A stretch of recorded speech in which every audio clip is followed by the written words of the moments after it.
হ্যাঁ ভোট দিলে দেশে আর স্বৈরাচার অনাচার ও অত্যাচার ফিরে আসবে না বলে জানিয়েছেন প্রধান উপদেষ্টার প্রেস সচিব শফিকুল আলম। সকালে ঢাকার ধামরাই উপজেলার বাটুলিয়া এলাকায় বুচায় পাগলার মাজার পরিদর্শন শেষে সাংবাদিকদের সঙ্গে আলাপকালে তিনি এসব কথা বলেন। এ সময় তিনি আরও বলেন, সারা দেশে গণভোটে হ্যাঁ এর পক্ষে জনমতের জোয়ার দেখা যাচ্ছে। এই ভোটে নাগরিক অধিকার নিশ্চিত হওয়ার পাশাপাশি ন্যায়ভিত্তিক শাসন ব্যবস্থা প্রতিষ্ঠা হবে বলেও আশা প্রকাশ করেন শফিকুল আলম। স্থানীয় প্রশাসনের কর্মকর্তারা এ সময় উপস্থিত ছিলেন।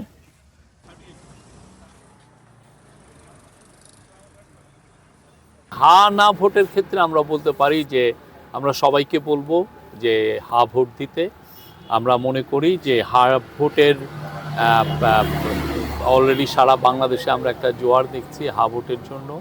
মানুষ জানে যে হা ভোটে দিলে, হা ভোটে যদি তারা সিল দেয় তো দেশে আর স্বৈরাচার ফিরবে না, দেশে অনাচার ফিরবে না, অত্যাচার ফিরবে না। আপনি যে ব্যাংকে যে টাকাটা রাখি কেউ এসে এটা লুট করে নিয়ে যাবে না।